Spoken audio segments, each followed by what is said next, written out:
Good afternoon. Could everyone do me a favour and stand up? Thank you. You can sit back down. You've just improved my chances if you're listening to me by 50%.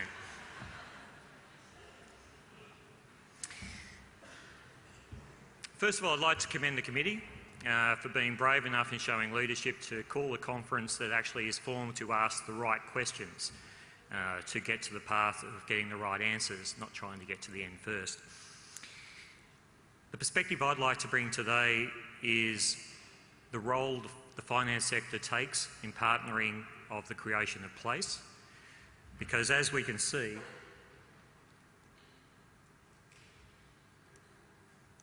we'll get there, there we go. The proposition is what gets funded is what gets built.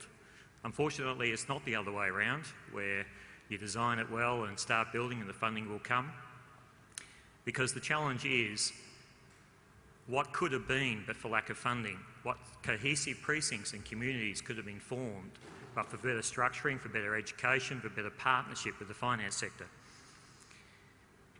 And in that role, where higher value has been put on place that can sustain values of the projects and buildings that the finance sector funds.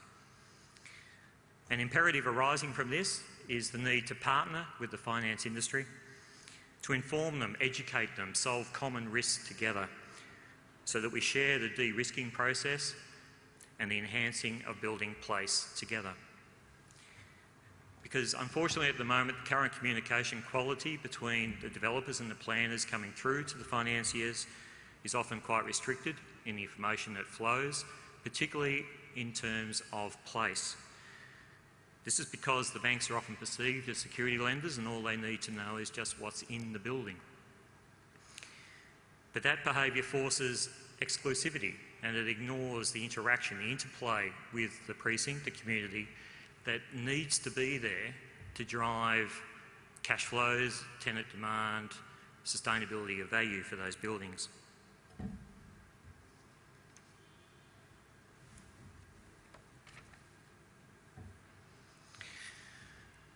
At present, there's some understanding within the finance sector of the value of place and how buildings potentially integrate within a precinct. However, this analysis is to an extent done in a vacuum. Proposals and valuations do not explain the connectivity and growth models within a precinct and the causes and beneficial effects within them. Developers and the planners and the architects put a lot of strategic and detailed work focusing and tailoring precincts, de-risking it all to make it a sustainable and attractive place for people and corporates to be in. Yet, as I've said, this is not generally communicated to the financiers. What the finance sector desires is information on how will demand rise and be reinforced, transport access increased, working and residential populations grown, secondary services brought in, because these contribute towards some of the key risks that funders identify. The underpinning of cash flow from tenant demand, asset value, which comes from the desirability of place, and reversionary value, which is can market rents that sustain cash flows be maintained at the expiry of the current leases. But on top of that, what often doesn't get communicated is the value of place in more tangible ways to financiers. For banks, we're also, as a business, looking for the pipeline of future business from gaining expertise and profile in the precinct. Quality portfolio contribution, where the asset quality is high with minimised potential losses. And avoidance of brand damage from failed projects. These can help build a business case overlaying our credit analysis as to why we should fund proposals. This is what we put up to our credit committees. We don't only put up the raw figures, we put up the business case of why we should be doing things. The change agents are the developers, valuers, planners and the financiers, so that more informative proposals that set a building within a master plan of a precinct of how the building will benefit and contribute within it. Because growing the finance sector's understanding of place can grow investment in place.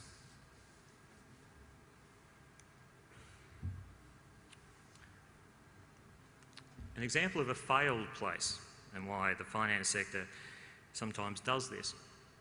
4 years ago, we financed a large office tower in an inner metro suburb with a large government department as tenant. Typically, this is easy lending for a bank, of long cash flow to a high credit rated tenant. However, this particular building, access is difficult. It's not a natural destination for people. It's got low environmental sustainable design, insufficient locations for people to shop and eat nearby. The consequences have been the tenant is not likely to renew next year. We may have difficulty finding a replacement tenant. The market rent is likely to reduce. The current valuation is half of what it was 4 years ago. The root cause? The low value of place and the lack of recognition of this earlier on.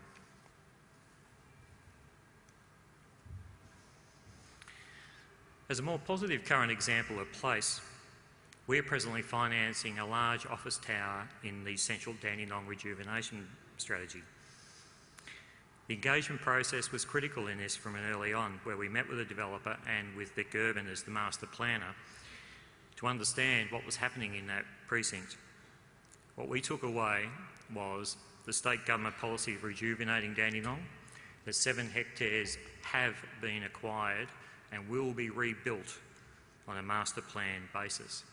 Why government and commercial tenants will want to go there? It is a 15 to 20 year strategic plan, and there is an expected $1 billion of build-out value. The expectations more specifically, traffic access reworked, local populations will increase, tenant demand should rise, market rents to increase over time, values can be sustained. The outcomes? Such a structured plan for a large vision enabled our sometimes cynical analysis in the bank to move past dismissive reactions to a high quality development in a low value existing area. It gave us confidence that developments will continue to happen in this precinct and that we should be on board to gain expertise and experience as this precinct grows so that we can potentially have access to other developments in this precinct. The plan basis also gave us cause to understand quality and restricted stage supply should cause rents to rise, as will values. Without this master plan of a precinct, of place, we would probably not have advanced with the proposal.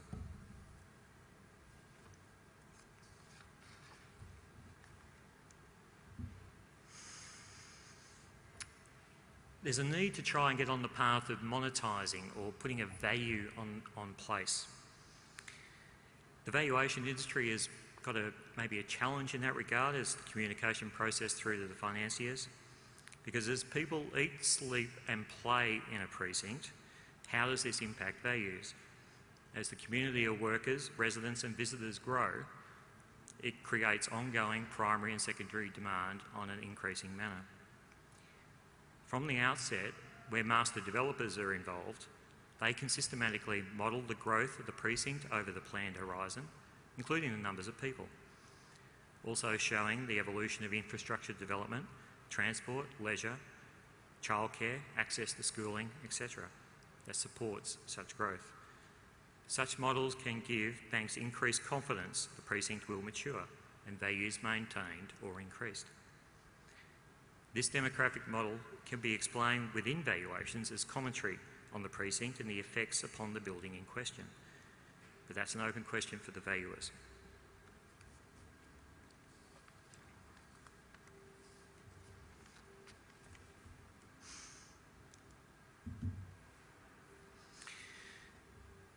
Most developments happen with private sector money, so the profits of placemaking need to be explicitly communicated. The finance sector in Australia is fortunately well funded and capitalised. However, it is increasingly selective as to how that capital is allocated. It is primarily to quality developers, quality projects, where the risks are clearly identified and mitigated, and that's where the money will flow.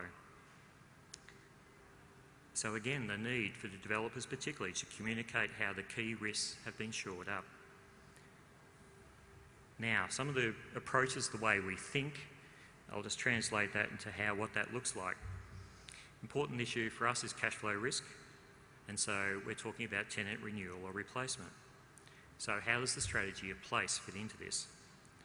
How is transport access to be improved, appropriate car parking and access, bicycle access and storage, cogen or trigen plants to lower outgoings and increase environmentally sustainable design, neighbours ratings of at least 4.5 stars, the higher the better, the complementary build-out of office, retail and leisure in the immediate area. These things will help drive increasing tenant demand, and the more that happens, the more there is assured cash flow for that particular building. Asset value sustainability, high neighbours ratings, attractive functional design, carefully staged build-out of precincts, so excess supply will not undermine rents. We look to master developers to have a disciplined process so that existing stock value is not going to be diluted by excessive supply of land coming on or low value or uncomplementary developments nearby.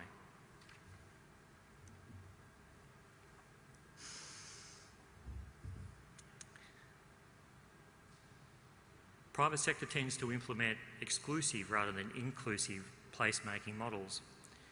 There is a perception that exclusivity limits financial risk, but only insofar as you've created a box, you've analysed everything in that and you think you've done a good job. But what financiers desire is sustainable and preferably increasing values. We look for the risks that could undermine those values. Does the planned precinct have a favourable mix of office, retail, entertainment, residential, open space? All of the required quality level, otherwise it may deter similar high quality developments in the precinct, which, if they're not good enough in the quality, they'll depress existing values. Similarly, the prospect of unplanned, excessive supply of any one sector will dampen values and demand. Also, strict staging avoids barren strips between building islands that can also limit new tenant demand. These profiles for placemaking a precinct help ensure buildings deliver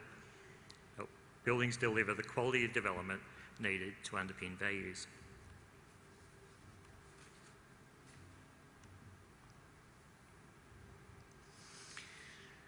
The question should be asked, should the public sector invest more heavily in placemaking as in other countries?